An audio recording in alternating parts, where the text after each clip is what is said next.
तर एक महत्वाची ब्रेकिंग बातमी हाती आली आहे ती म्हणजे राळेगण सिद्धीतून जलसंपदा मंत्री गिरीश महाजन राळेगण सिद्धीत येणार असल्याची माहिती समोर आली आहे। 4 वाजता राळेगण सिद्धीमध्ये महाजन येणार असल्याचं वृत्त सध्या समोर आलेलं आहे। अण्णा हजारेंची भेट घेण्यासाठी जलसंपदा मंत्री गिरीश महाजन येणार असल्याची माहिती जी आहे ती आता समोर आलेली आहे।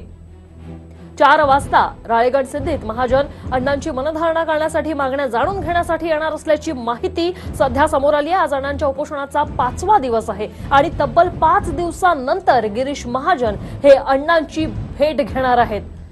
कोणताही मंत्री इथे फिरकला नाही म्हणून ग्रामस्थांमधून देखील आता रोष व्यक्त होत होता। याविषयी बातचीत करूया आमचे प्रतिनिधी कुणाल जयकर यांच्यासह। कुणाल, काय सांगाल? 4 वाजेपर्यंत जलसंपदा मंत्री येणार अशी माहिती समोर आली आहे। नक्कीच ऋषाली, आपण बघितलं की सातत्यानं TV9 जे आहे ते 5 दिवसापासून अण्णांच्या उपोषणाचं लाईव्ह प्रक्षेपण करत आहे। मात्र कोणताही मंत्री जो आहे सरकारचा तो राळेगण सिद्धीकडे फिरकायला तयार नाहीये। त्यामुळे आज देखील या ठिकाणी कोणताही मंत्री सकाळपासून कोणत्याही अण्णांची बातचीत केली नाही। चक्क उद्धव ठाकरेंनी देखील पत्र पाठवले आणि आज संध्याकाळी आता 4 वाजता जलसंपदा मंत्री गिरीश महाजन जे आहेत ते आता अण्णांकडे येणार असल्याची आता माहिती मिळते आणि ते 4 वाजता इथं राळेगण सिद्धीमध्ये दाखल होणार आहे।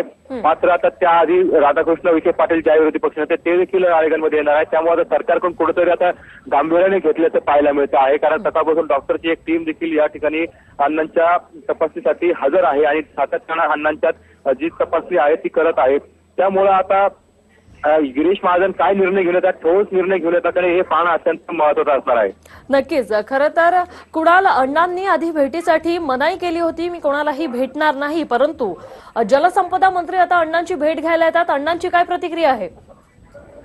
नक्कीच आपण बघितलं होतं की पहिल्या दिवशीच गिरीश महाजन खरं तर राळेगणमध्ये येणार होते, मात्र अण्णांनी जी भेट नाकारली होती कारण कोणताही ठोस पुरावे किंवा त्यांची अंमलबजावणीची मागणी केली होती।